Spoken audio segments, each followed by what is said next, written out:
Holy moly, my ears are blown out. Good morning, good afternoon, good evening, and good golly, Miss Molly. Welcome to Rock and Roll Rowdies with this motley crew. There's a band name for you. Motley crew of... That might have been taken. Might have been taken. Motley crew of wonderful, wonderful gentlemen. Good morning to you all. Howdy. Wherever you may be. Are you all rocking? Indeed. My socks off. Your socks are all... You're rocking your socks off. My socks off. Well, what you got there? That's my lucky British Railways cup. Oh, right. Well, there's nothing lucky about British Railways. I'm here in Deal in Kent, and I'm well into the day. It's 5 p.m. Yeah, but your clocks have not changed yet. No. I'm going to cover Mal up for a second because our great friend Dustin, who's on the stream with us, has a $5 super chat. I like it. He's paid to come on. He's paid to come on. We should all have to do something. I had to do something to justify being here. So he's let's go. Thank you, Dustin. And I think we should have got Granny and Mal to pay to come on here too. Actually, that would be a good idea. There's a slot in the computer to put coins in, but this doesn't have it. So, as is traditional on shows that I host, we'll have to play a little celebratory video clip to thank Dustin for that. And I'm just looking for a suitable one now. I think this one's a good. Well, so what? But what's wrong with being sexy? I mean, there's no sexist. Talking about us. Spinal Tap 2 is apparently in the works. So I've seen some interviews and TV appearances from the cast. Yeah. So I think Mal and Granny, are you going to be tapped to be road managers for the new Spinal Tap tour? Yeah. Tapped. I haven't had. I've been waiting for the call. Wilco said he was working on it. He's been working on a lot of things. Wilco's going to get back to me. Yeah, that's right. Yes, he's put in a call to Nigel Tufnell, is he? Nige. I think he's also right now working on a pint. He's working on a pint somewhere. Yeah. He's still trying to find his way to the stage. Yeah. Well, I did see that it was Derek Smalls being interviewed on, I don't know if it was, what's that Canadian guy with a bald-headed one that plays all the music on Saturday Night Live and Letterman and stuff. Canadian artist. Adi Fufkin. Yeah, it could be him. But anyway, he was on the show and he goes, the whole thing's been blown out of proportion. 93.75% of the time we made it to the stage without getting lost. That's close enough. Did that ever happen to you, gentlemen? Close. Do tell. Paul Schaefer. Yeah, the world's most dangerous band. Paul Schaefer. You think it took forever, some of the larger venues, and you go, all right, let's go head for the stage, and you just don't realize how far away it is. You're walking and you're walking and you're walking. You're exhausted. Yeah. I mean, some of these big rock. We have run a couple of times because we have intro music, and once that's you're all sitting around, the crowd sitting around like this. Everything kicks into motion. The lights are cued for setting. Yeah. The major spaceships descend, the lasers are going, rotating.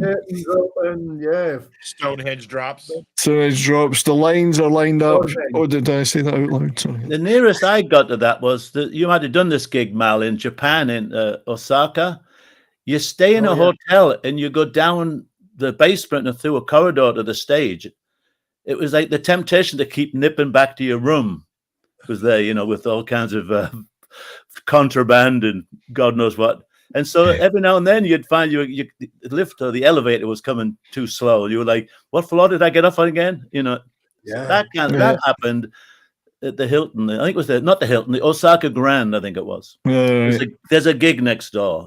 So you kept disappearing to your room for a quick... a cup of tea. Cup of tea, yeah. Quick cup of tea to pick me up. Yeah, actually, you didn't get that stuff in Japan back then. We've got a venue here in Indianapolis. It's called the Marat Shrine.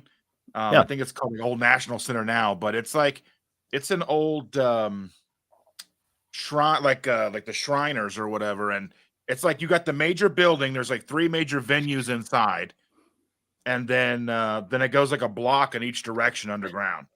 So like there's all these like hidden rooms, and because I've had friends that work security, there's a lot of places they're not allowed to go. There's one gig like that in Cleveland where if you face one way, it was a smallish auditorium, and you turn the other way, and it was a theater.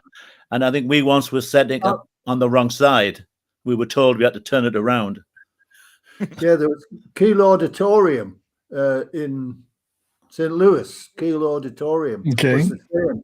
It had like 10,000 at the back of you and 4,000 at the front of you.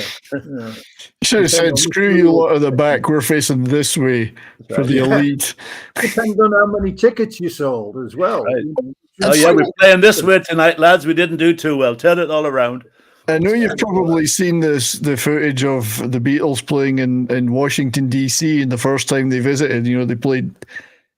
They went down in the train to D.C.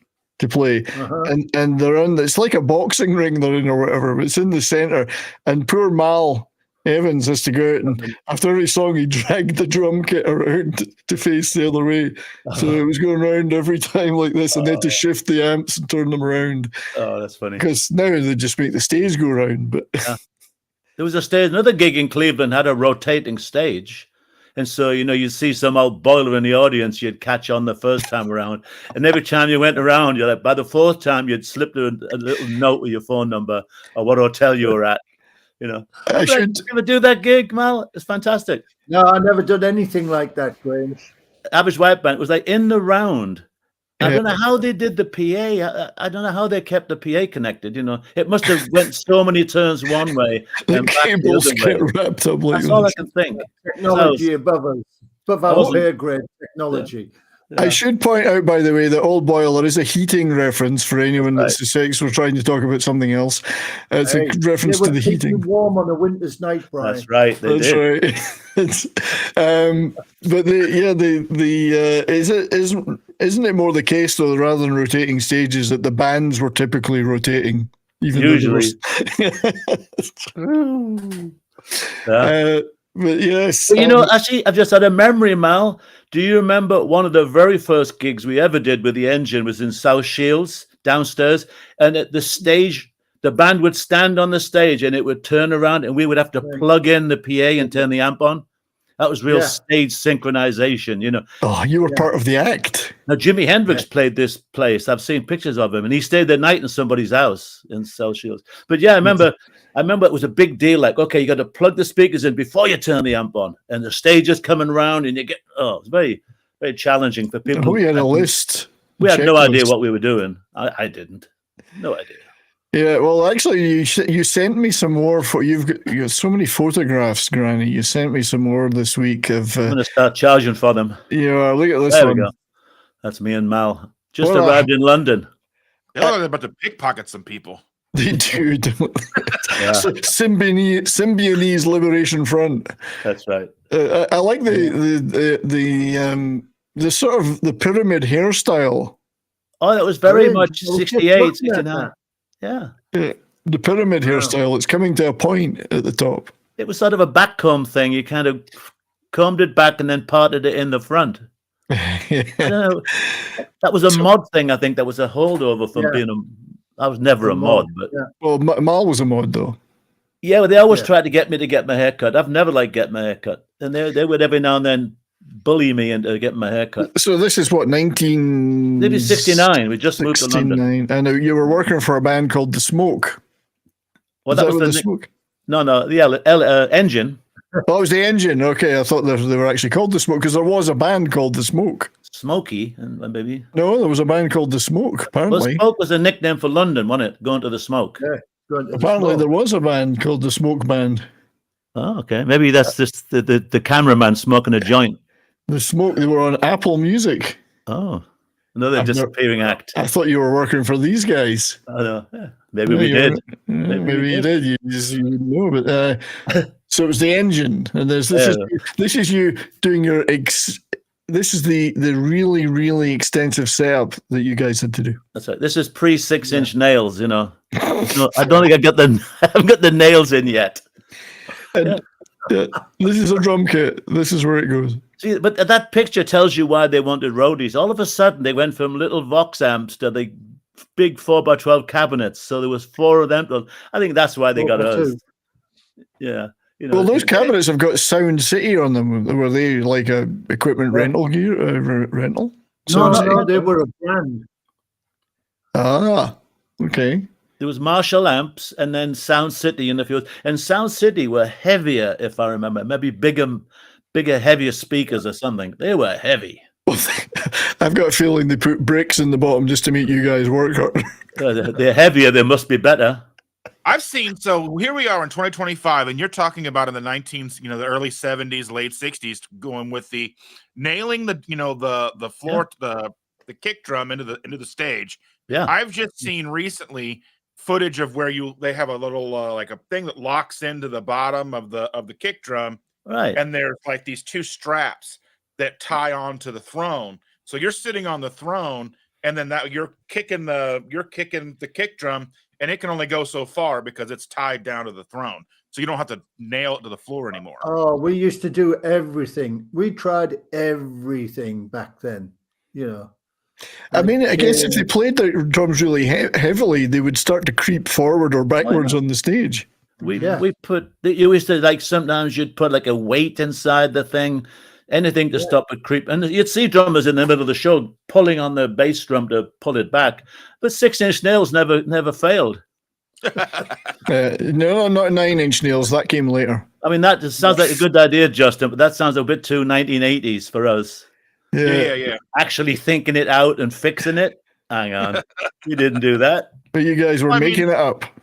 Well, then you had like the idea of like bringing a rug with you. That way, like we did that. Yeah, we did that. Yeah. Oh, and then in 1973, I was with Steve Ellis and Zoot Money, and I either saw somebody else do it. We put together 2 4x8 pieces of plywood and hinged them in the middle, set the drums on it, and then we made these little pegs to put around the stands at the bottom so they wouldn't move. Steve and Ellis. You take the drums off, fold it up, put it in the truck. You didn't have to have 6-inch nails anymore. And Steve Ellis. Perfectly. Yeah, there he is. Steve, yeah. Zoot Money.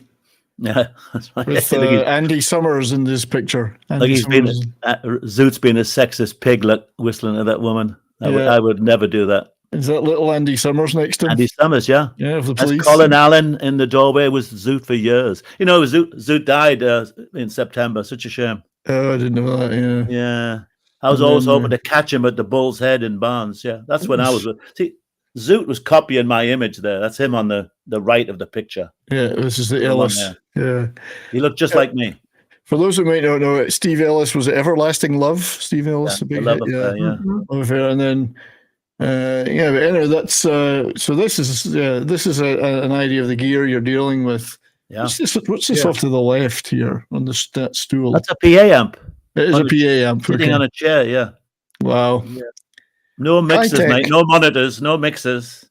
And then Mal went from this to Pink Floyd on a raft in Venice. That's right. Yeah. Hey, step up. I should actually mention that it's Tony Banks' 75th birthday today. Tony Banks of Genesis. So, did you send him a present, Mal? Yeah. You did? Yeah. What was it? I can't tell you. It's a surprise. Surprise. You're probably watching. Was it inflatable? Was it an invite to join this show one day? Yeah. That would be good. Well, I'm a huge Genesis fan, lifelong Genesis fan. So now he's of a certain age, you can. Yeah. So I've got tons of Genesis stuff. So it's that would be a thrill. But anyway, not putting you on the spot, but Tony, if you're watching, big fan. So that was some of the early stuff. Another thing that happened recently was. Actually, before we get to that, I'm going to show this. Sorry, I forgot. I've got an order. Somebody sent me this. Who was it sent me this? Mark Emery. Mark Emery. Were you involved with this, guys? Was this a This Thing for is you. at Alexandra Palace. I wasn't on this one. The Christmas at the Palace. Right. But Wishbone and Vinegar Joe. It's two of our your bands. acts. Yeah. Renaissance. I know all the bands, but their agent, same agent. So Yeah. he's put a package together there for that. You know, Indeed. A large package was put together. John Sherry was his name. The agency was John Sherry. John Sherry. John Sherry. Okay.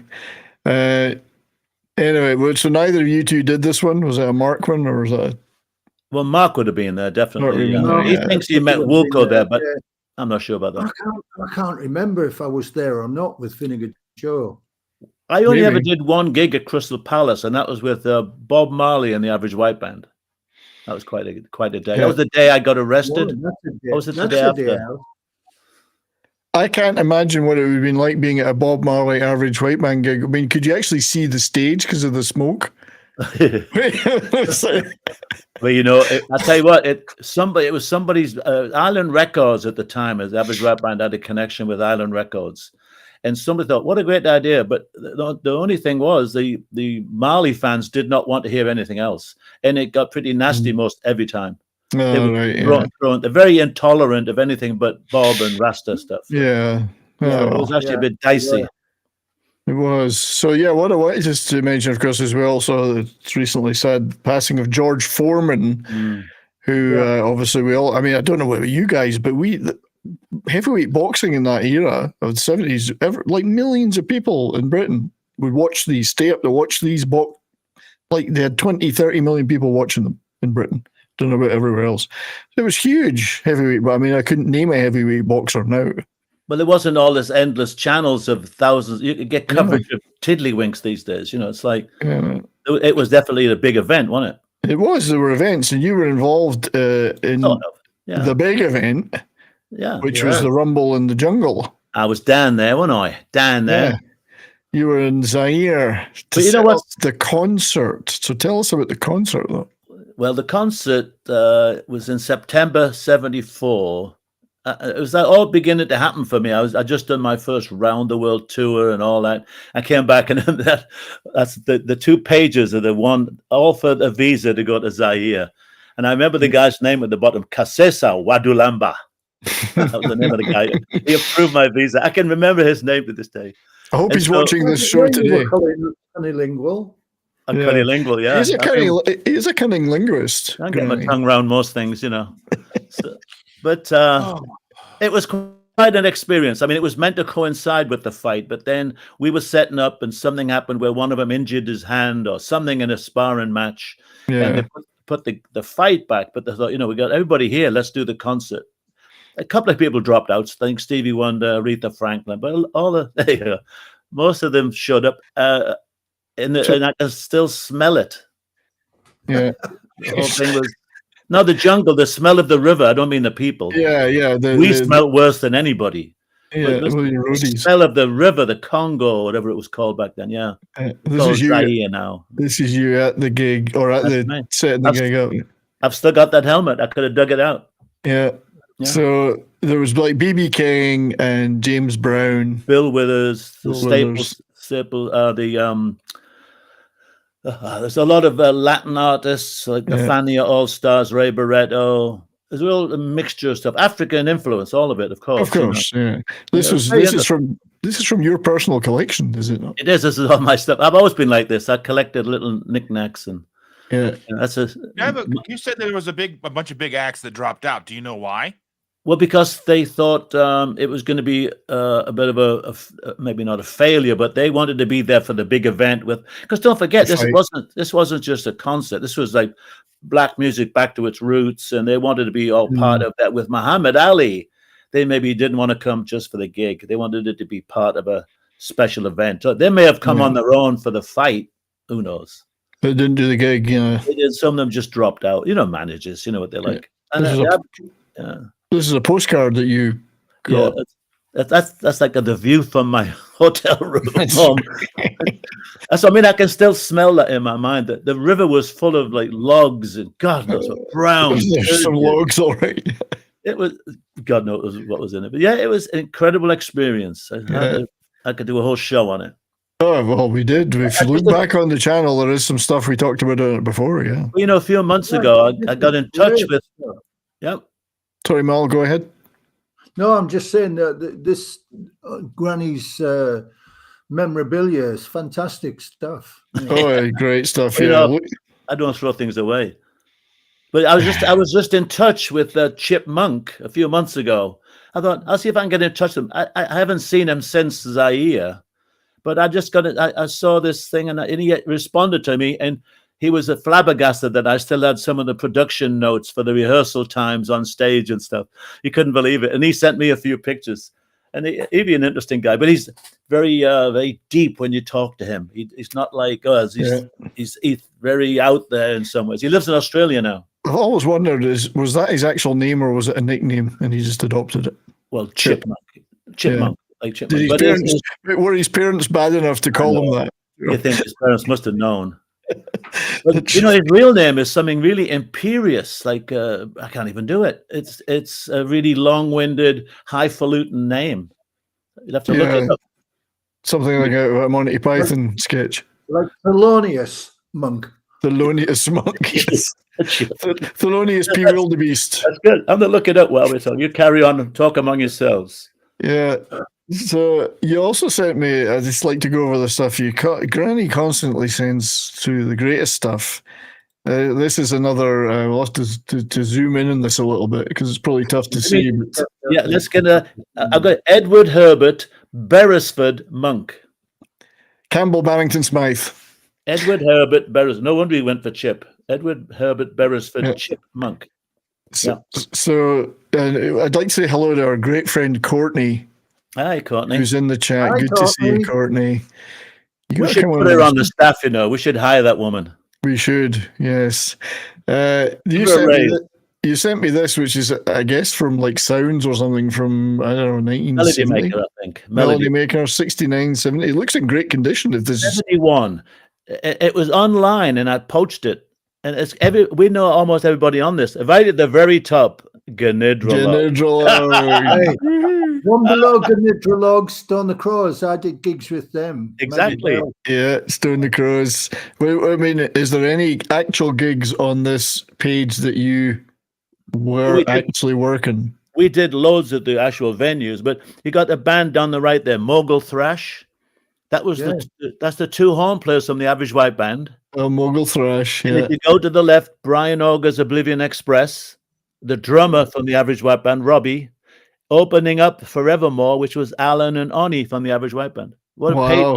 This is amazing. And then bottom right, even further down, is Zoot Money, who I work for. So there's Zoot all Money. these connections. You've got Chicken Shack, which was Christine Perfect. Yeah. Christine maybe Curved Air, Coliseum, Audience. That was right when I got going, 71. We all hung out 69 and into 70 doing small bands. And then that was right when I kind of started going for it. 1971. It's brilliant. Curved Air, Stuart Copeland. Terry Reid, Mal. Terry Reid's up on the top right. Yeah, I know. Grange, have you got any Terry Reid from when we went to see him at the Kirk? No, I don't. No. You've got Chicago. I don't know if it's the Chicago. Could be. Alex Harvey. No, that's Climax Chicago. Who I was offered a job from them. So was I. I was offered to go to America with them, and I said no. I like them. There's only one of the originals left. The bass player. They didn't become the Climax Blues Band, did they? That's a different one. That's them. Yeah. Oh, that's them. Okay, right. Steamhammer. Brian Auger. Look at this one. The Kinks. Just playing a student place. Yes. Pato. Yes. Pato. Steamhammer. They were Steamhammer with the band for Rod Wood's first albums. Yeah, well, it's and Paul Pato, wasn't that Ollie? The guy that was in the Ruttles later, and then but he was in Steambox. Timebox. Yeah, that is. Yeah, Timebox. Who I don't know if you ever worked with Timebox, but no. Great band. Another one, bottom left. Yes. Right. Yes. Yeah. It's incredible lighting out if you look at it. Renaissance are on there too. Just What a time to be alive. I actually wanted to ask you a question, guys, about the Average Right Band horn section. They did a lot of work with other people, didn't they? Like other acts. They were like session guys. Yeah, I mean session. Yeah, because I was doing a thing on Badfinger, Joey Molland of Badfinger. I did a video, and I noticed on one of the Badfinger albums, they're on there as the horn section in one of the tracks. Yeah, yeah. So they were quite the. See, you had the guys from Muscle Shoals, Alabama, and you had all kind of, and then you had the Dundee Horns. The Dundee Horns, yes. Muscle Shoals, Dundee. Yeah. It's Tower of Power had their section. They had a nickname for their brass section. Yeah, the guys from Dundee were obviously the horniest of all the horn players. Yes, definitely. Oh, That's terrible. Yeah. Leave the comedy to Billy. Yeah. Yeah.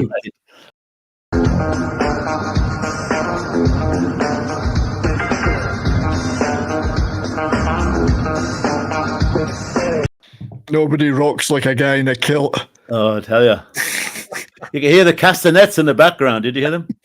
I could. Was that you? No, it was him. He was swaying a bit there. Right.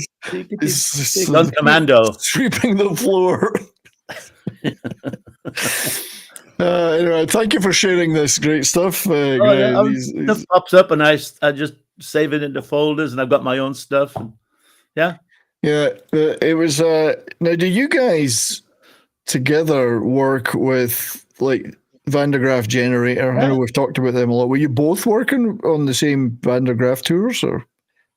Mal came on this, my second tour to Italy was with Van der Graaf, and the guy in charge, Gus, Roger, he cut his arm in the shower, and so all of a sudden I was in charge.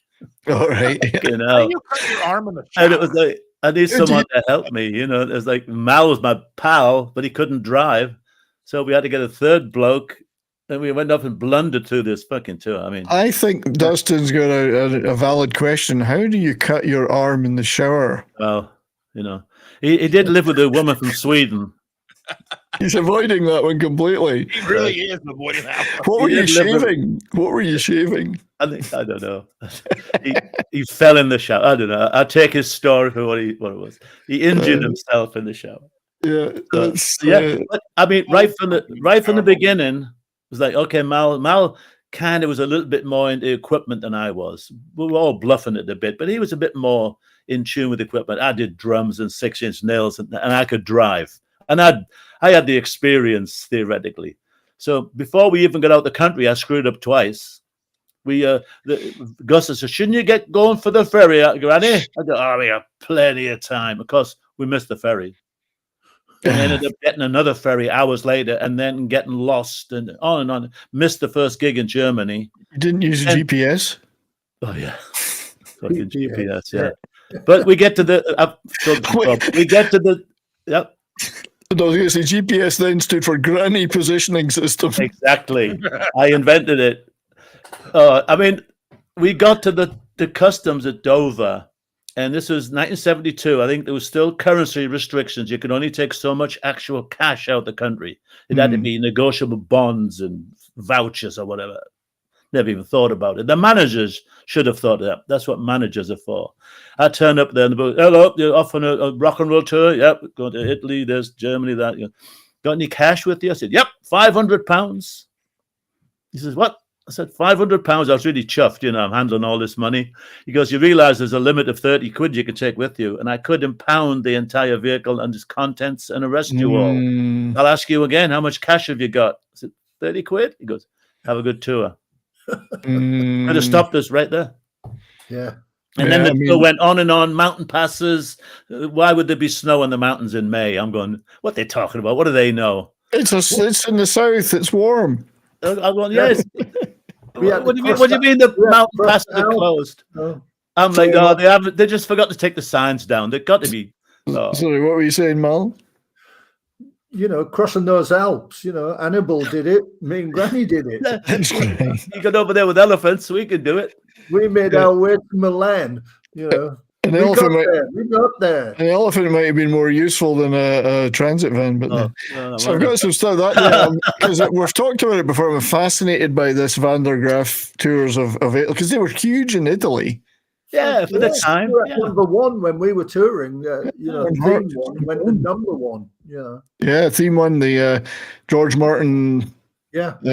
theme for the Radio 1 that the Van der Graaf covered. Yeah. Look at this. I might pretend that book is upside down, Yeah, guaranteed. probably. I'm just posing. I can't actually read. Being Wilco. Yeah. That T-shirt was from one of the last gigs we did with Van der Graaf. Locanda del Lupo, the Cave of the Wolf. See the wolf image? No, I've seen that. You've never mentioned that before. That's pretty cool. Just saw it for the first time. We just got back with a bottle of Cinzano Bianco from Italy. Apparently, the Italian promoter was called. Do you remember this guy? Maurizio Salvatore. Maurizio Salvadori was What was he? bloke. Yeah, was he a pretty good guy to work with?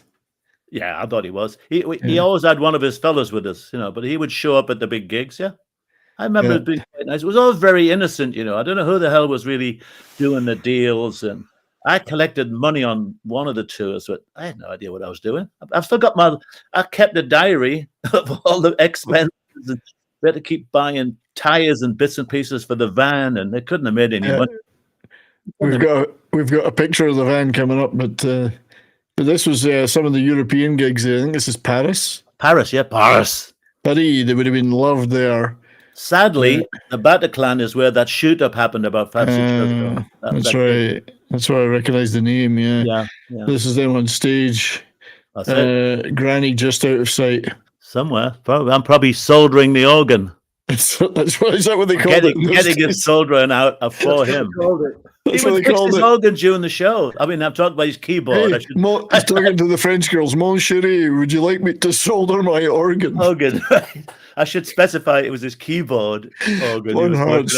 Porn Hearts is a radical album. I've got a copy. It's great. I mean, you either loved them or hated them. I think I would have probably hated them if I didn't work with them. I got it a bit more. I think I could love and hate them at the same time. Yeah. See, I like instrumental music, so they were right up my street. It didn't matter what he was singing to me. This is Granny and on that tour somewhere. Miles Wrist. That's Miles Wrist. Oh, is it Miles Wrist? Yeah. Okay. See, Mal, you did get in the picture. From the building up. This we do have exclusive footage of the girls waiting for Granny, though. They're waiting for Mal's package. But they've seen the picture of you two at that concert where you're in shorts. The package. That's it. That's what they're looking at now. But this was the actual. That's it. Van. So where was this taken? That was in Switzerland on the way back from one of the tours. Wow. Near Martigny, I think. Somewhere. And driving on the other side of the road. Oh, that was a whole adventure in itself because the steering wheel's on the wrong side for the traffic and all the signals and the headlights are pointing the wrong direction. They're aimed at the wrong, you're supposed to put these reflectors on the front of your headlights to divert the headlights the right way. I don't know if we bothered. So there's a generation of blinded European drivers who hate you. Yeah. Oh, I mean, it was dangerous. You think about it. You're overtaken. You couldn't see around some big truck. You see, if your mate was asleep on the other side, you were like, oh, you just had to go for it. And it isn't. I mean, I've driven both sides of the road for decades and all over the place. It's great when you're in a vehicle that's for that road, right. Because you okay. You know, I mean, you imagine you're on some 2-lane road, 1 lane in each direction, and you're behind a big truck and you want to overtake, but you can't see. You're around driving on the verge. And if your mate's passed out, you're like, anything coming? Yeah. So you just sort of pull out and go, oh, back in again. Yeah. Here's the itinerary. Yeah, that was it. Yeah. On page. It was a hotel, three twins you pay. That's right. It'd be like you'll find out where you're staying when you get to the promoters. The promoter's going to tell you. I've booked you into the Central Hotel Brussels as it's cheaper than staying in France. I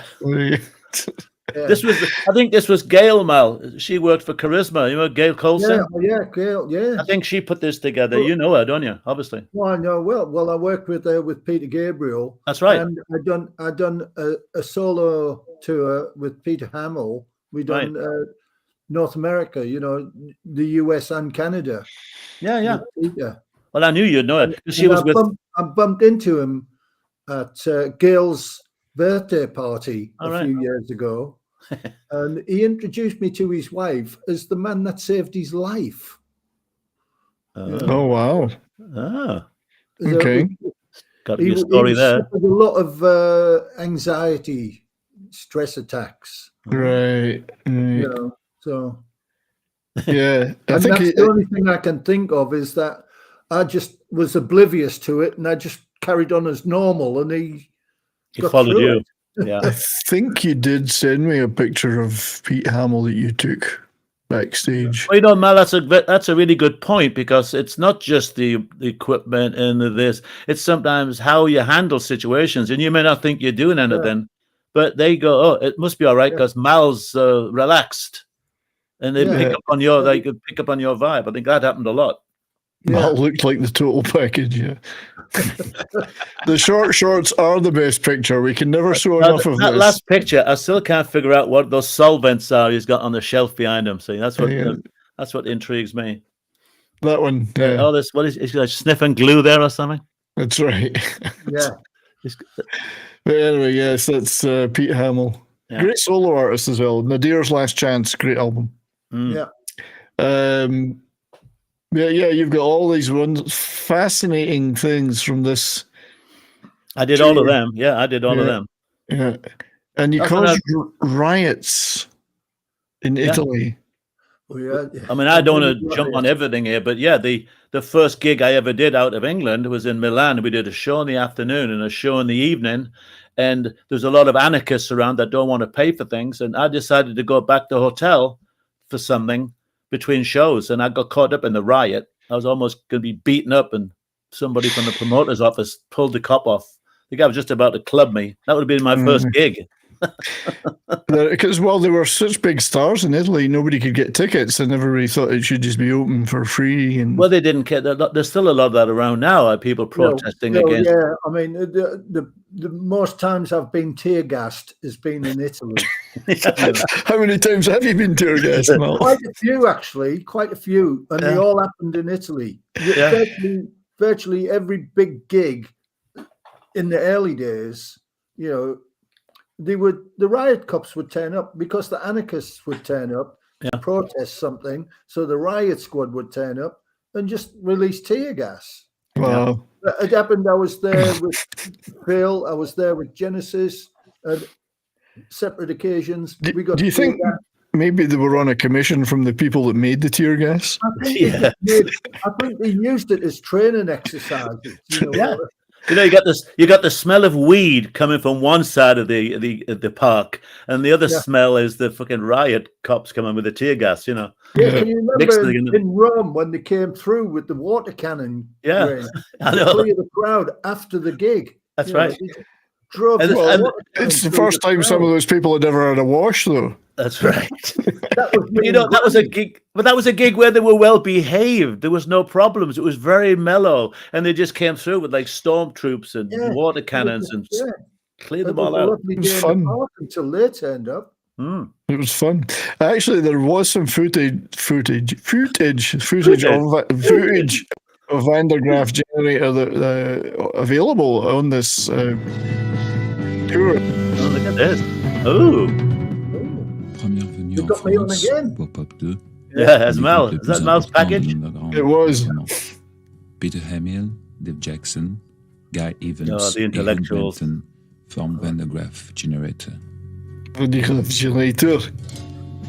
So this was this tour, I think. I liked his drumming. This is at Paris. This is at Bataclan, I think. Yeah, I can't play too much of it because of copyright. Yeah. I have a video, a disc of them. Yeah, but this is the Bataclan, I think. Yeah. Yeah. Peter's got his beret on. He's up on the PA. I like the drummer. I always like the drummer. Well, he's practically holding the whole thing together because there's no guitar or any of that. So. Yeah. It's like very avant-garde, isn't it? Oh yeah. Yeah. They were the very epitome of progressive experimental rock. Yeah. Yeah.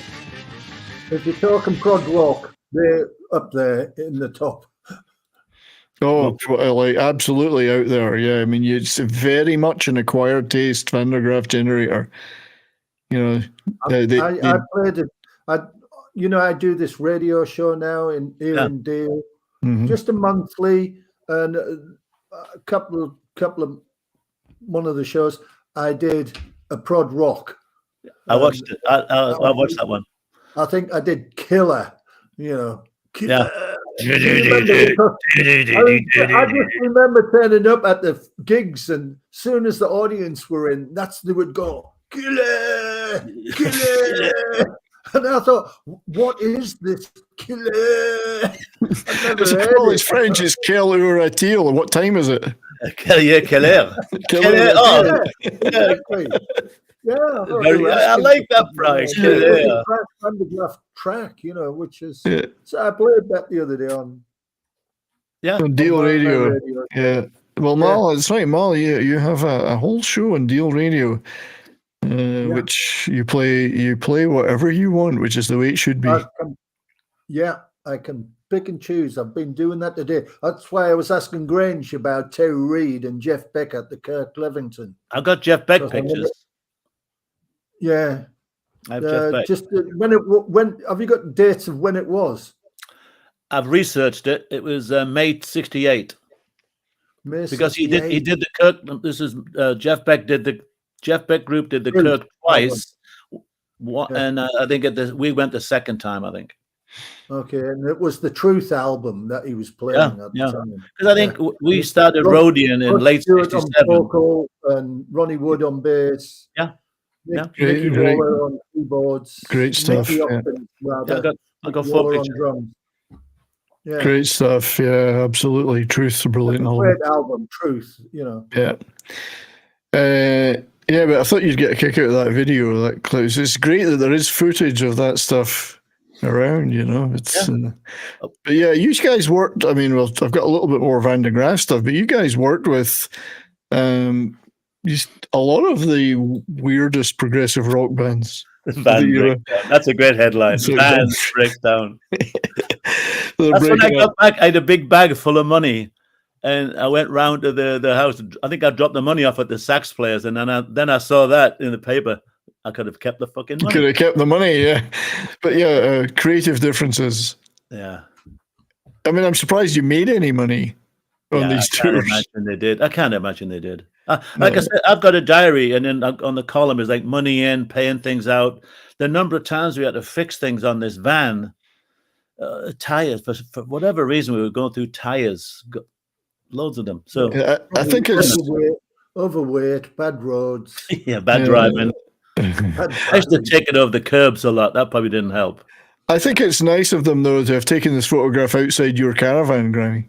Yeah, that's how I used to live. Yeah, luxury. But yeah, they split up. These bands were always splitting up, getting back together, splitting up, getting back together, like constantly. Yeah.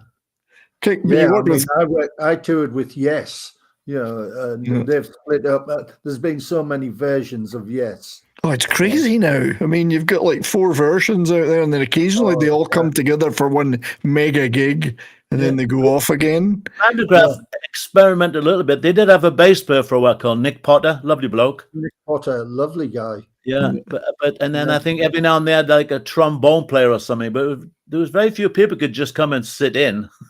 Yeah. And Pete Hamill did play a little bit of guitar from time to time. I've got a picture of me, I think me and you with the band, Grange. You have it? Well, scan it. I haven't seen it. I know, I will. I'll send it.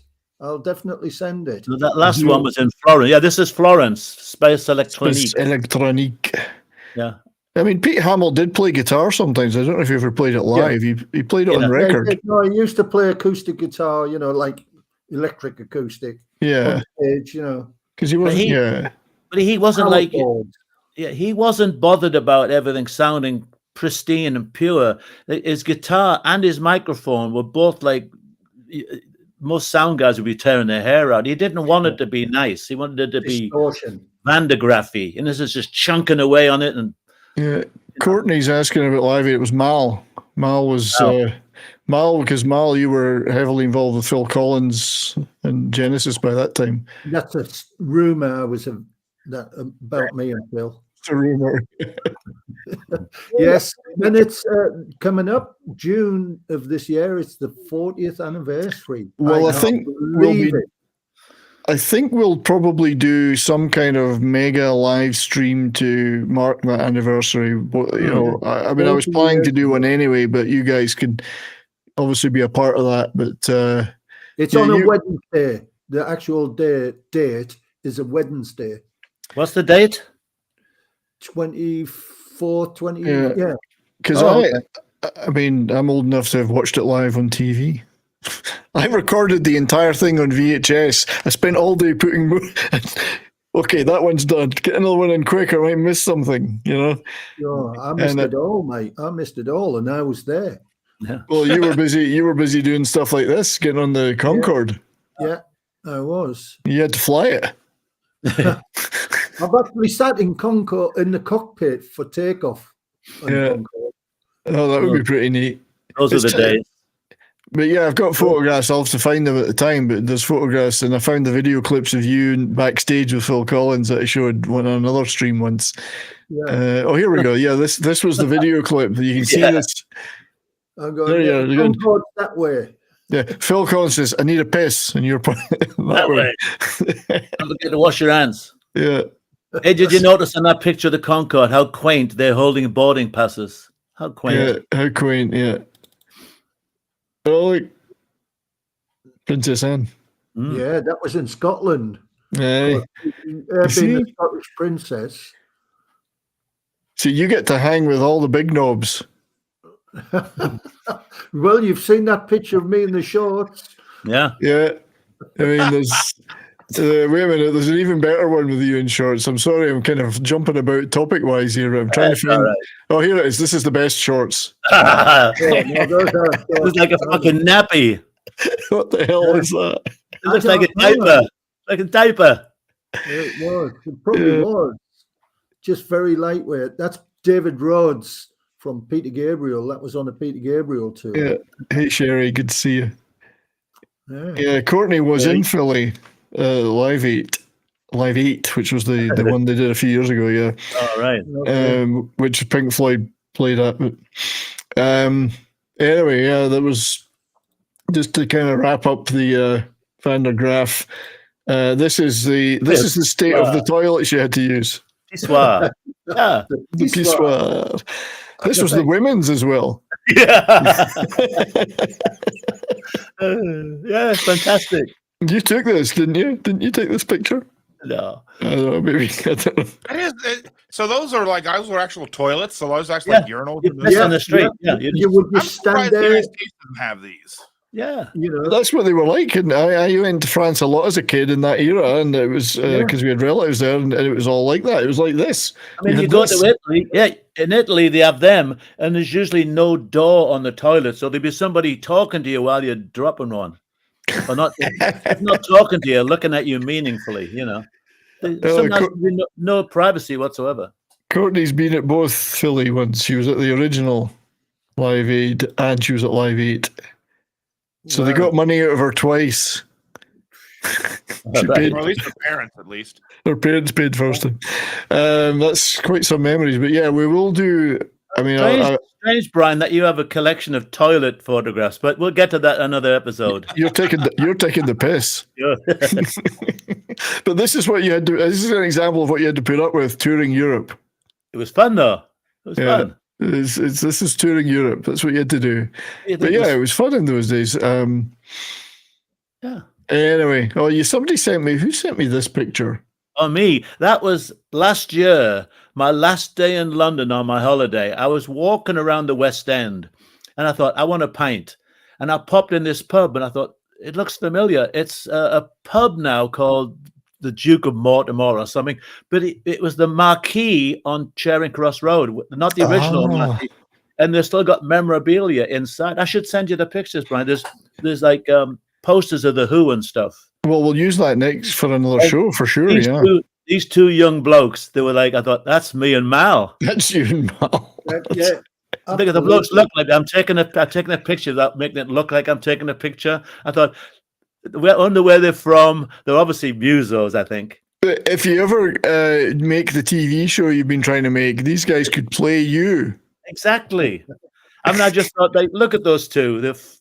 I bet it'd be interesting to know where they came from, what they're doing. They're in London. Yeah. I just thought they reminded me so much of like me and Mal Walker. That first picture you showed, just got to London. I bet they're in a band. Snotty and the Nose Pickers. Hey, there was a band out here in LA called Snotty Scotty and the Hankies. Yeah. Captain Kirk and his Atomic Piles. Yeah. Anyway, so yeah, great stuff. That Van der Graaf stuff from the early 70s is like gold. That's just incredible memories. Was there anybody supporting the band then? I mean, was it just them, or? Oh, we had a band called Latte e Miele, Milk and Honey. Did a lot of gigs with us, and sometimes solo acts. I've got it all in the diary. Yeah, just incredible stuff. But yeah, you worked with King Crimson. Yeah. Mal, you said yes. Yeah, I did. Yes, King Crimson, Van der Graaf Generator, Genesis, Gnidrolog for Granny. Gnidrolog. Hey, still a very successful show that we did, Granny. Now a video we did about Gnidrolog. So. Hey, it was a good one. Check it out on the channel, everybody. Gnidrolog. If you want to know more about Gnidrolog, we had a great time talking about them. But yeah, and of course you were in these venues where you were putting these bands on, but there'd be some often bills with like 4 or 5 bands from that era. Well, we saw Audience. There was another one that was mentioned, Audience, but Tomorrow, I guess, and all these bands, early progressive bands. You guys were right there when it was all happening. Yeah, well, Van der Graaf were on Charisma, as were Audience and Lindisfarne and Genesis. And we would do a package tour, like a mini tour of Europe. We'd all go over on the ferry together, like 3 or 4 trucks, a lot of camaraderie. It was fantastic. So, Mal, I know you worked with Peter Gabriel and Genesis and Phil Collins later in their mega stardom era, but you met them way back in these early days. Yeah. So you'd known those guys for a while. From the Charisma days, The Charisma days. I didn't really know them. I'd met them. It's like you do, you used to meet everybody on the road back then. You would meet everybody. You'd be driving back from Newcastle and pull into the Blue Boar services, and Phil Lynott be in there having these egg and chips. The Rolling Stones would be in there having their egg and chips. The Beatles, everybody. Just about everybody. Did the Beatles eat egg and chips? Of course, everybody did. It's road food. That's all there was back then. Egg and chips. Early in the morning as well. It's kind of breakfast, but it's not. It's 3, 4. I'm thinking of having a fry up for lunch. So, good. So Dustin, now it's got posh and they call it brunch. Yeah, we were having that at 4 brunch is an excuse to have a beer with your lunch. That's what brunch is. It's just an excuse to drink. Yeah, well, that's you used to head for Covent Garden or Smithfield.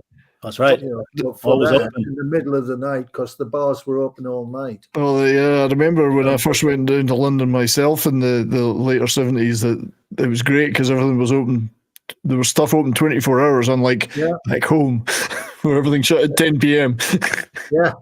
But Dustin, what you were going to say something, mate? I was going to say, so egg and chips. So that's what scrambled eggs and French fries, or like no scrambled, eggs? Mate. Nothing so fancy as fried eggs. Fried eggs. Back in the day, the oil was this thick that they fried it, and they dropped it in the oil. It was like that thick. It wasn't just oil. Justin, there was no sunny side up. There was no medium. It was fried eggs.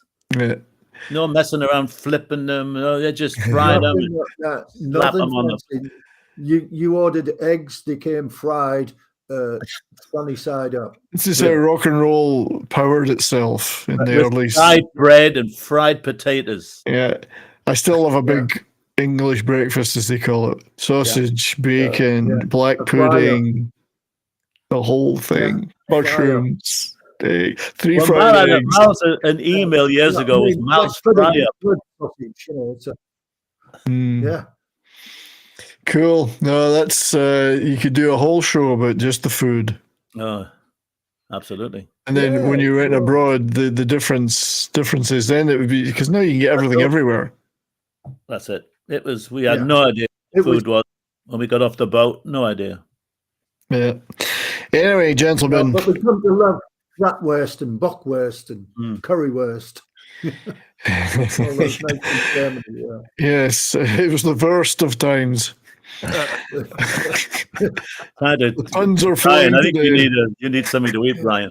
I do. I'm getting hungry. It's top of the hour, so we're going to be knocking the head. But that was a lot of fun, gents. A lot of fun. Thank you, everyone, for being in the chat today. As Courtney mentioned, Motorhead. It was Wilco that really worked with Motorhead, I think.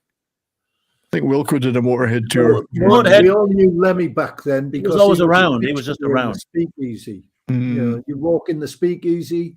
There was a fruit machine at the bottom of the stairs, and Lemmy was there. Cigarette, Scotch and Coke, playing Yeah. the fruit machine, and he was there when you walked in, and he was there when you left at 4 o'clock in the morning. You know. And he never won any fruit, ever. Never won any. fruit. You'd fly to California. You'd walk in the rainbow. There's Lemmy. Playing Yeah. No whatever. Naru, So, Courtney, yeah, you're definitely welcome to join the next show for sure. Yeah. But yeah, thanks everyone in the chat and YouTube. You know, make sure you hit the like, share the stream out, subscribe, leave a comment, all that great stuff. We're also over my Rumble channel. It's anybody over there, thank you for watching on there.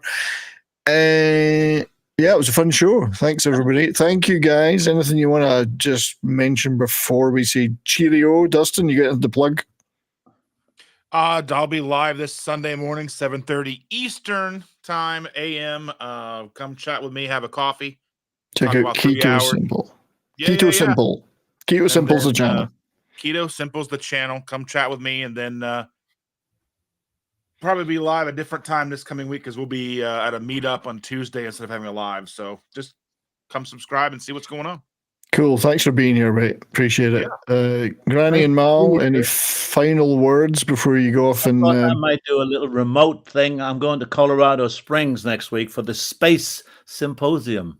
let me So see. I would be surprised to meet a few Van de Graaff generator fans there, actually. You know, Oh, probably. I mean, and you're going to be pretty high because it's quite high up there in Colorado Springs. yeah. Maybe I'll do a little video clip from the Broadmoor. Do some You may shorts. get attacked by Courtney if you're in Colorado. Yeah, Well, you could meet You could meet Colorado Courtney. Springs, Courtney. I don't know how close you are, but She lives in Colorado Springs. Well, there's a No. perfect opportunity to meet up. well, let's have your people call my people, Courtney. And I'll have to make sure to let you know, Courtney, when we're in Colorado Springs again. Or call me. I'll give you my number later. I'm just amazed you've got people. It's incredible. Well, I drive them off pretty quickly, but And Mal, you're on Deal Radio. I'm sorry I don't have the links, but if you check, just search on the internet Deal Radio and look for Mal's show in there. Yeah, All the it's shows called the Rowdies Rock Box. Rowdies Rock Box is the show. Yeah. Deal Radio in Kent, but they're on the internet, so go check it out, everybody. Yeah. And we'll see you guys again this time next month, or if not sooner. So I'll make sure Courtney and Granny that you're connected. So look forward to it. great. And Courtney, this does mean that you will be buying all the drinks, unfortunately, but that's just the way the Roadies. No, I have Just per the diem. way it Don't worry. rolls. You can buy the chips, egg and chips. Chips. There you go. So until next time, everybody, thanks again. Stay well, and most importantly, keep on rocking.